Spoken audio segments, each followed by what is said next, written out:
The first mantra comes from Chandogya Upanishad. Lead me from the unreal to the real. Lead me from darkness to light. Lead me from death to immortality. The second mantra comes from the Taittiriya Upanishad. May we all be protected. May we all be nourished. May we work together with great energy. May our intellect be sharpened. May our study be effective. Let there be no animosity amongst us. Peace, peace, peace.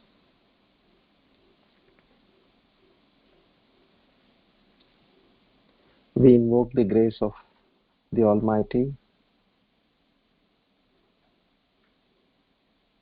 and the Guru Parampara. Our humble salutations to the Lord and the Guru.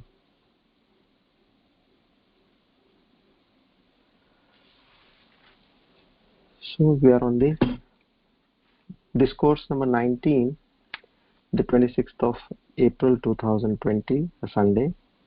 The Hindu Panchang goes as follows. Sharvari Nama Samvatsar, Uttarayan, Vasanta Rutu, Vaishakha Mas, Shukla Paksh, and Akshay Tritiya.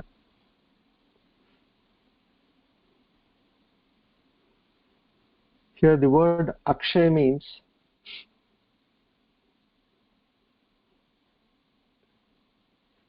never getting over or endless, perennial, infinite. So today has a great importance where the goddess Ganga, the Ganges river, came onto planet Earth. Mahabharata was started composing today. The avatar of Lord Parshuram, he was born today. And then I told you all the story of Sudama and Krishna. So it was today where he had met Sri Krishna and he had given that Chivda to Sri Krishna on this day. And importantly, it was the end of the Satya Yuga, which is the first and foremost of the four yugas. Satya Yuga, then we have Treta Yuga, Dwapara and Kali. So we are in Kali now. About 5,000 years must have passed in Kali. 4,32,000 years is the duration of Kali Yuga. And prior to us, the time when Lord Krishna was born was Dwapara Yuga. Why it was called Dwapara? Because they had crossed 2 yugas and 2 more yugas were left. That was the reason it was known as Dwapara. And Treta Yuga was primarily where there were 3 incarnations of the Lord Vishnu during that time. So this is how it is.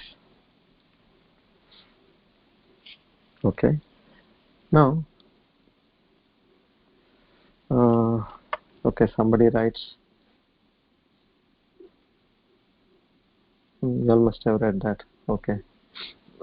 Krishna provided Vastra to Draupadi in her Vastraharani.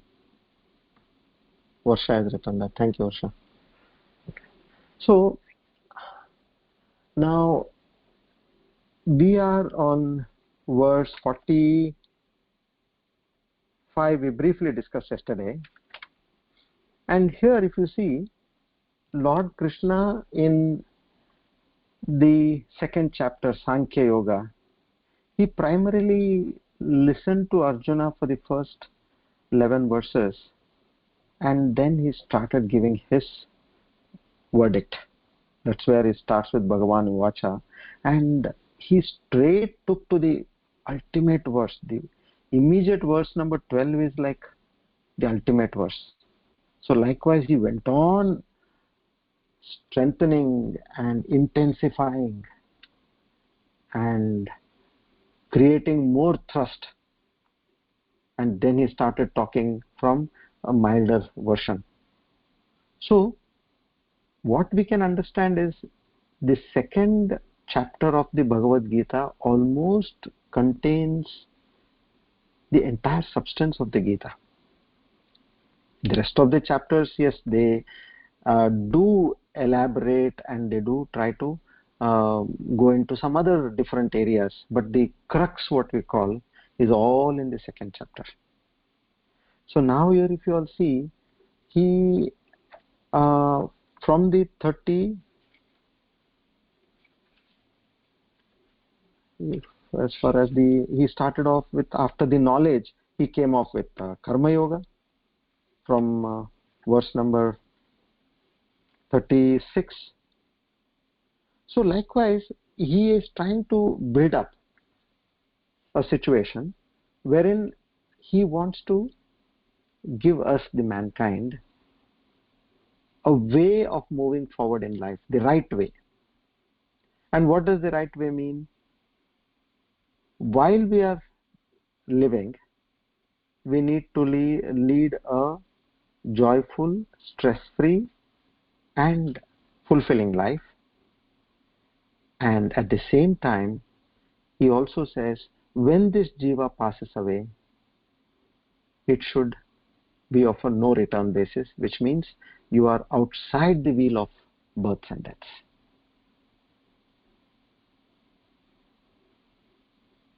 So this is primarily, he has this in mind. Now when he talks about Karma Yoga, he knows every jiva is not pure minded, and one of the greatest hindrance for understanding this Atma Jnana is primarily an impure mind. So then how can you gain so much of purity in a short span of time? You can't be doing all the time, you can't be doing japa or penance or meditation or charity or visiting sacred places, that is going on pilgrimage. You can't be doing all the time. So there he finds out an easy method where he says, you first move from your kamya karma, meaning where you are doing work with a result oriented basis. You move from there to a selfless karma, nishkama karma. Meaning what? Is he telling us to work for no pay, or is telling us to work for no benefit or return? No, not at all.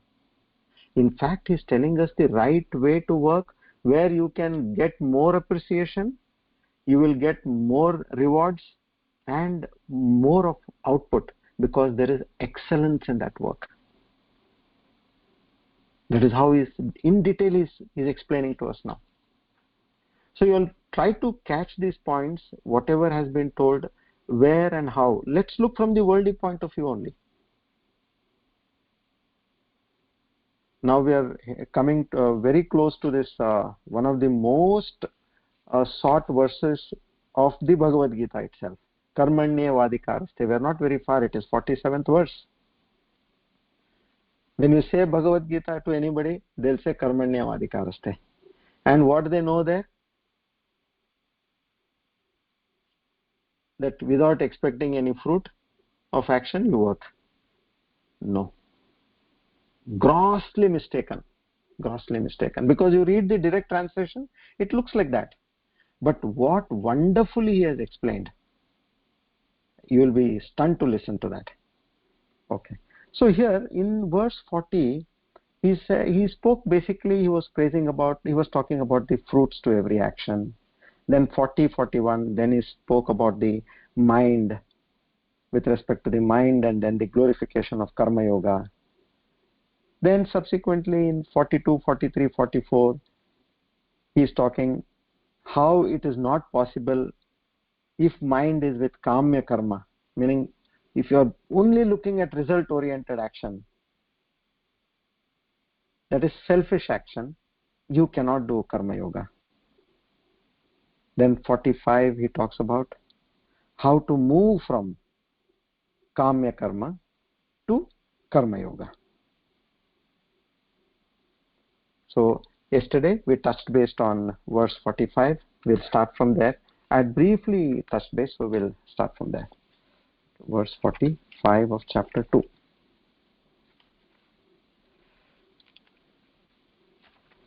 Okay. Please repeat after me. त्रैगुण्य विषया वेदाः निस्त्रैगुण्यो भवार्जुन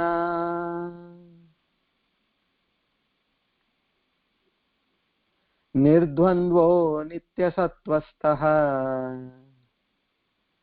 निर्योगक्षेम आत्मवान्.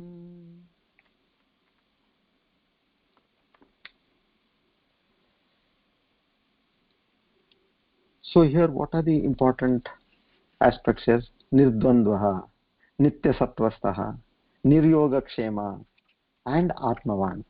These are the important points which he is covering over here. Firstly, he talks about the Nistraigunyo, means you be outside the purview of all these three attributes. That is the Sattva, Rajas, and Tamas. Yesterday we could understand what are the qualities of Sattva, Rajas, and Tamas. And then he comes to the Nishkamo Bhava, means Nirdvandvaha, free from the pairs of opposite. Now this needs explanation. Pairs of opposite means at the body level you have heat and cold, which means you will have some kind of a discomfort in your daily life. Sometimes it's too hot, sometimes it's too cold, and sometimes at the body level there is pain. So he says, you be free from this. Don't pay too much attention to this. The moment you start paying attention, these things start troubling you more and more. And at the mind level, what does he say? Samatva means sukha and dukkha. You will have joys and sorrow. Profit and loss is a part of life. So there you be samatva again. Because these are only, the nature of these attributes is to come and to go. That is how it is designed. You will not have a day after day and a day after day. There is a day, there is a night. Then again there is a day, there is a night. So you will have joy, you will have sorrow. Then again you will have joy, you will have sorrow. Maybe it may not follow that sequence. You may have joy, joy, joy, sorrow, joy. This way, any kind of a sequence. But it is never joy is permanent, nor never sorrow is also permanent. So you accept this in life. Now at the intellect level, what does he say, pair of opposites? There he talks about mana, apamana, meaning honor, dishonor. See, some may praise you for some good work, and some may literally bash at you, or they may talk ill of you. So these are also a part of life. Because what we are used to, we run for what we want.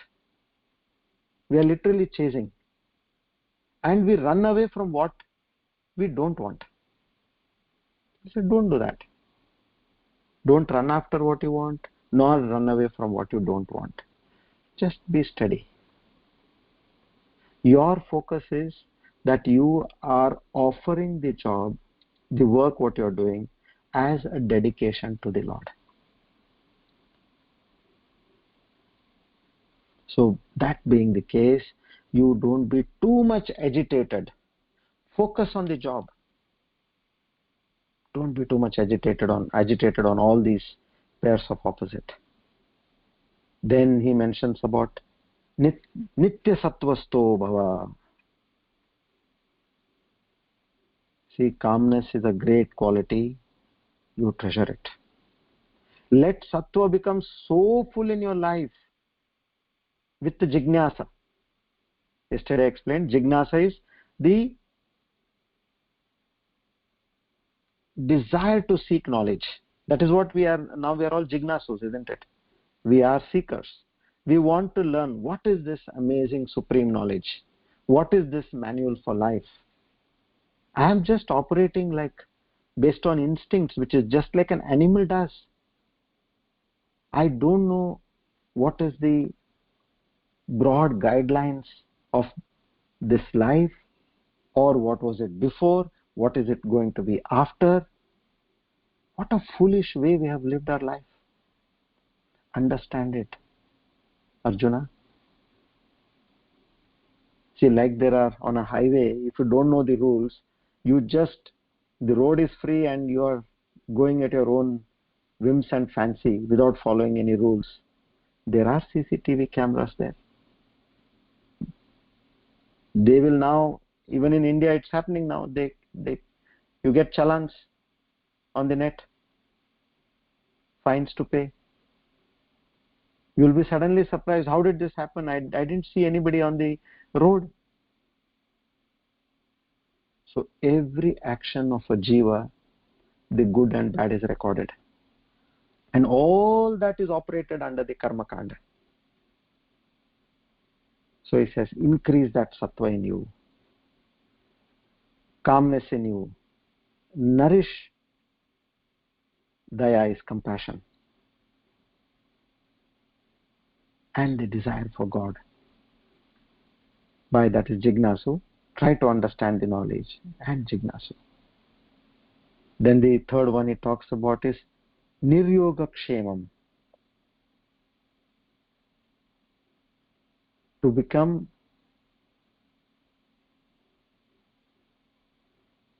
nitya sattva, meaning take away your mind from yoga and kshema.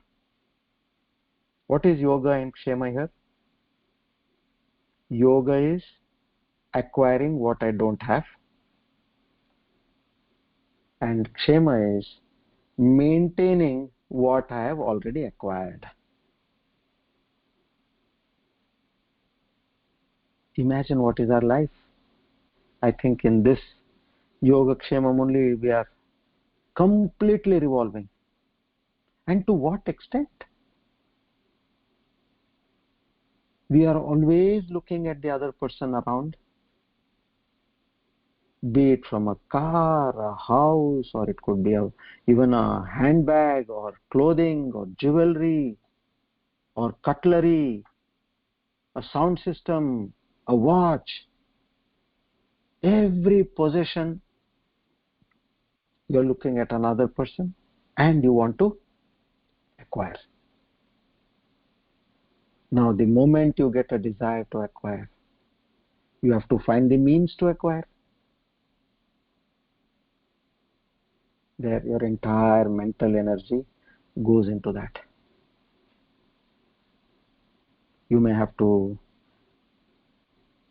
draw your savings, still money not enough.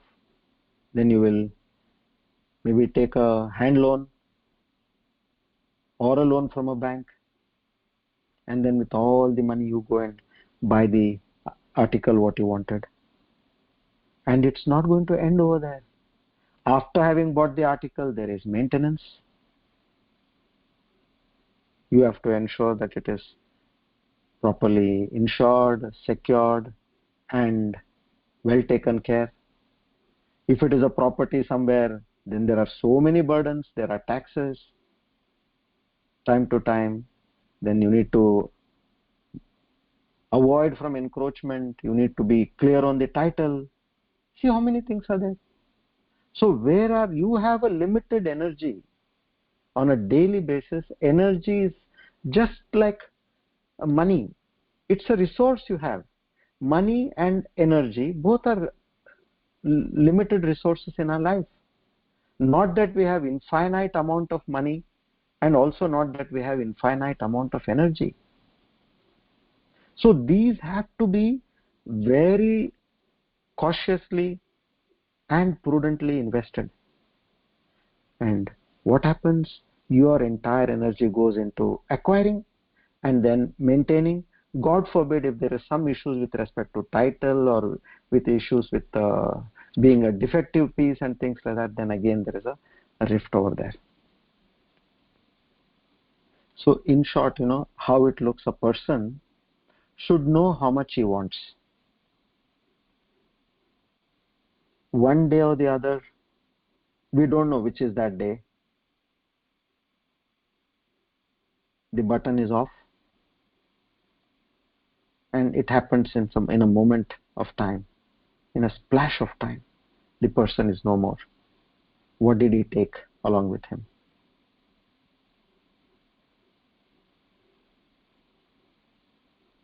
See, this is something which we need to keep reminding ourselves again and again and again.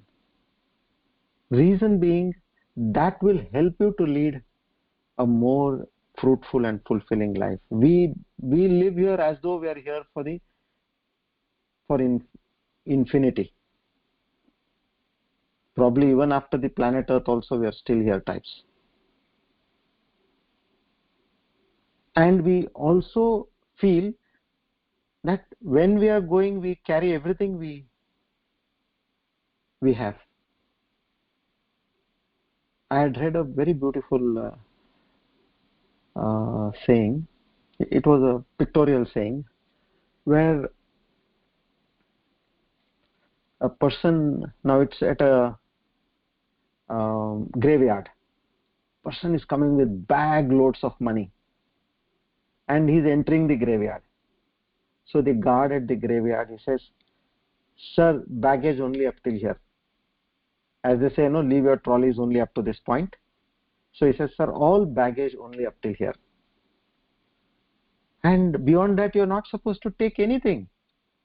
And there are loads and loads of money in suitcases which are just thrashed outside the graveyard. Meaning you can't take anything. And that is when such things are very clear, we have to design, okay, now this is not going to make any sense to me. Firstly, I should have a cutoff and not spend too much of energies in trying to acquire things, because after acquiring I need to take care. And if you have acquired, then make a plan for your next life. As you go abroad, you make so many plans, right? You carry the right kind of clothing, you carry the right kind of food stuff if you want, the currency, insurance, all that you take care. So what are you doing for the other world?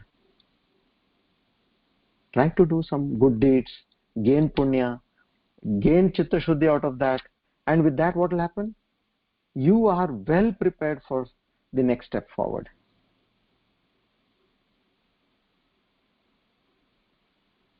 The fourth point here he brings forward is the Atmavan.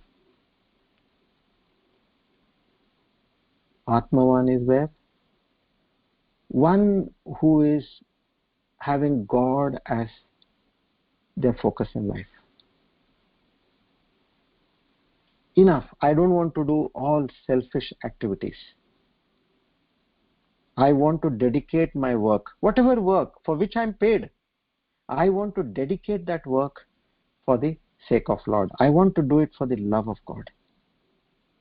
And feel that God alone is my protector. That's another meaning of Atmavan.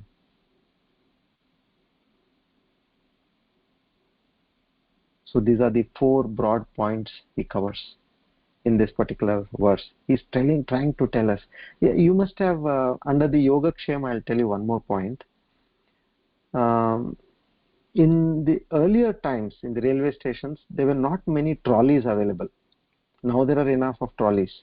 So the coolies also had to pay a hefty price to get a trolley. So most of them, what they used to do is, how much ever baggage you give them, they used to carry on their own.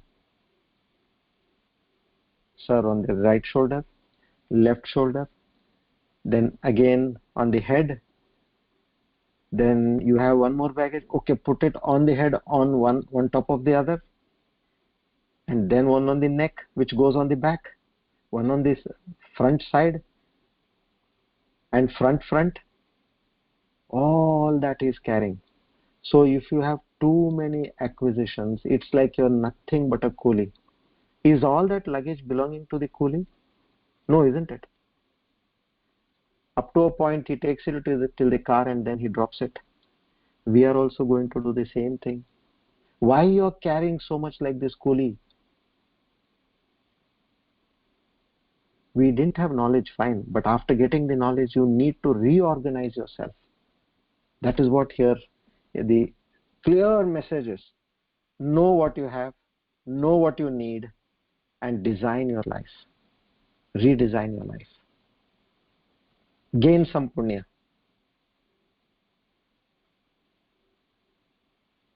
Keep that in mind. The one is about the graveyard, and then the second one is about this coolie. And you don't know to whom it is going after that.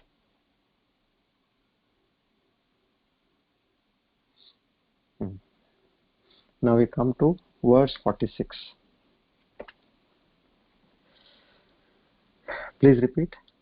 Yavanartha udapane sarvatah samplutodake tavan sarveshu vedeshu brahmanasya vijanatah.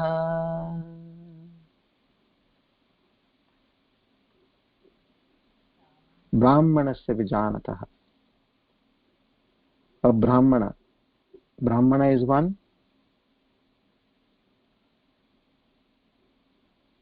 Brahman janati iti Brahmana. The one who has known the Lord, the Supreme Lord, he is a Brahmana. Now, there we can understand this shloka in two manners. This is primarily from the point of view of a seeker. He says, then what is this, oh Lord? You mean to say I have to, I don't have any enjoyment in life then? I can't buy anything, I can't do anything. What should I do? Is my life going to be dry then? For this he answers this question. He says, Hey Arjuna, you were looking for a well. Where you were asking, I want to go to heaven, I want this small, you had desires, desire 1, desire 2, desire 3. You had all this in mind. When you were looking for a well, I am giving you a reservoir, a dam. Because from a jiva, an atma, you are going to get merged with that entire reservoir, the ocean, with Paramatma. That is what you are now aspiring for. You ask for something, you get that. In the first case, something is 1, 2, 3 you have asked, you will get that. By doing whatever, you visit a temple, you do prayers, you do puja, havan, all that. Yes, that is a means. You ask for nothing, you will get everything. As I yesterday explained in detail, because this is very important. What should be your approach, your relationship with God? That's the reason I mentioned 2 stories back to back. He knows what you want. And remember, there is a karma theory working in full force. In 37, it will be much more clear. Verse number 47. So when you ask for a well, he's saying, I'm giving you a reservoir. Don't limit your wanting. But don't ask anything. I'll take care of the rest. Devote yourself with love and dedication. Then the second way of looking at this shloka is, now the Vedas are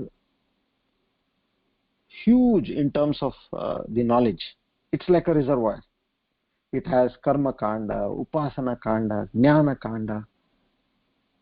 And for like karma kanda, it gives you whatever you want. You can do various pujas, various sadhana, various japa for name, fame, power, money, children, heaven, possessions, etc., etc. But all these are impermanent. They are only up to the gate of the graveyard. So he says, in this ocean of Vedas, why are you taking that entire ocean. Just take a clever person, a wise person will only go straight to the Atma Jnana Kanda, that's all. It's like a small well in that ocean. He only will take that and he will master that and reach me. You don't have to search the whole reservoir for this. This much is enough. Because your thirst is limited, isn't it? If you're thirsty, you want water. There may be a reservoir. Why you have to go to a reservoir? A small well is enough, no? Because you're going to drink a glass or 2 or 3 at best.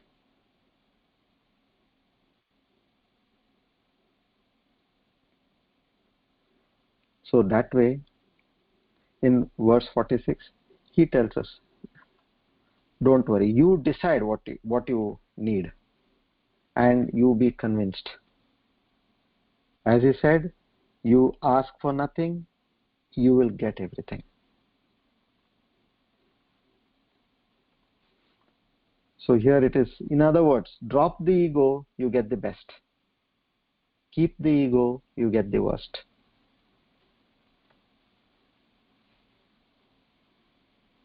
Okay, now we come to the landmark verse number 47.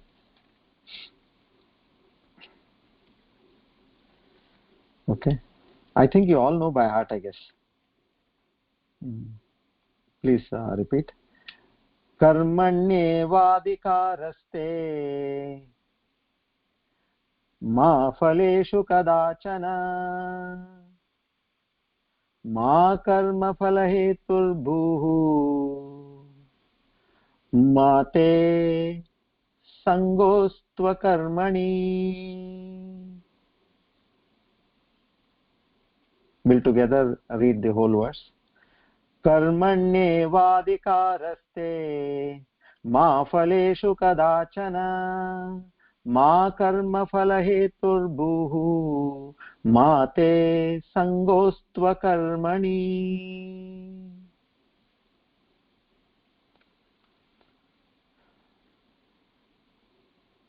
So the direct translation, as I told you, is extremely misleading. It's like, what is it? You have the right only to work, but not to the fruit. That's enough to put you off. Now let's get the right meaning. See, that's the reason they say, you have to understand this, any knowledge for that matter, from the right person. See, there are some half-baked knowers. Now their only intention is that they don't know completely, so they'll confuse you. This has got such a beautiful understanding. I'll tell you, I was doing a lot of reading and research on this particular aspect, and I will give you one important aspect here. In the brain, you have at the back portion of your head, you have something known as RAS, reticular activating system. Now what does this reticular activating system do? Its basic job is to act as a filter against all the data that is around us, which is entering into our mind second to second, not rather second, millisecond to millisecond. Now this particular brain, it has a capacity of taking about 20 lakh bits at every point of time, a millisecond, only that, at every point of 20 lakh bits. Now there are so many sounds, tastes, colors, images, pictures around us, and all that amounts to almost the 20 lakh bits. You notice sometimes somebody is telling you something, you are not able to understand. What you do at that time? You close your eyes.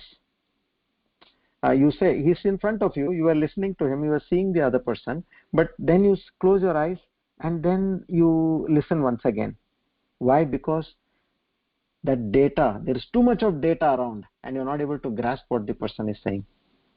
Now, our brain can process only 20 lakh bits at at every point of time. So this RAS filter only lets things that it knows is important to us. See how scientific it is. And how will it know what is important? It's a brain, it's a machine. And here comes the point. This RAS lets information into the brain, into the mind, on what you focus on. What you focus, only on that it will allow the brain to collect information. So you should never be talking wrong things, because the brain will take it that is what you're looking at. Like if you're saying, "Arey, I'm never on time," or I'm not able to lose weight, or "Arey, I can't do things here efficiently, I can't remember nowadays." Never say these things, because the brain will think that is your focus, and it will only try to give you those results. And once it has given you a result and it happens, then all the more it is convinced and it will only focus there. So always we have to talk positive things. I am on time. I am a performer. I have good memory. So then your RAS will start showing you things to prove that your new belief is true for you. This is the aspect. Now let's apply this to this particular shloka and see how much sense it makes. What happens when you do any job? You are in the present moment, isn't it? You are doing a job, second to second, minute to minute, hour to hour, day to day. Our mind nature is, it's extremely good in imagination. That is what could happen in the future. And it also has a good memory of what has happened in the past. What you want, it will not tell you, because there you can't remember. But what is unwanted, it is good at that. So most of the time, your mind is either in the past, lurking in the memories, or it's imagining something in the future. Now when this particular brain is acting on a minute-to-minute basis, now you're making an important project, let's say a project report. You need 100% attention on what you're doing. But in that moment, if your brain is, you allow it, or you have trained it in a way where it is allowed to go either to the past or to the future. About what? About what will happen about the work only. So your output, your input for that particular work reduces. So when there is lower input, the output is lower. And the output is lower, the results are lower. Results are lower, then it amounts to distress, stress, lack of interest, and then shows on your health, on your relationship, all these things. Now, on the other hand, just imagine you're not looking at what the result is. You're only focused on giving the work your best, 100% attention over there. You're not allowing the mind. You've trained your mind in such a way that be in the moment, be in the present moment. And you are giving your 100%. There is so much of concentration, there is so much of generation of ideas, because you are working at a much more deeper level than what all your colleagues are working. All your colleagues are lost in the same way. Now you have read the Gita and you have understood, I should be focusing on my work, not on anything else. Let's not use the word fruit Gita now. As he says, you have a right to your work. Yes, I have a right to the work, and 100% I am dedicating my right to the work. applying this principle, it takes you to a completely another level of performance. See, you all must be astonished. Now, Eckhart Tolle is a German-born philosopher and a spiritual author who is now in Canada. He has written a book, The Power of Now. Extremely good book. And in the New York Times in 2008, it was proclaimed as the most popular spiritual author in the US. And 2011, Watkins Review as the most spiritually influential person in the world. Now, he has referred to Karma Yoga at depth. You can see this in his book. Focus on your work, don't look at the result. And another person, Daniel Goleman, he's another great follower of Karma Yoga. You all must have heard of Emotional Intelligence, one of the 25 most influential business management books by Time Magazine. In 1995, in New York, it was declared as the bestseller.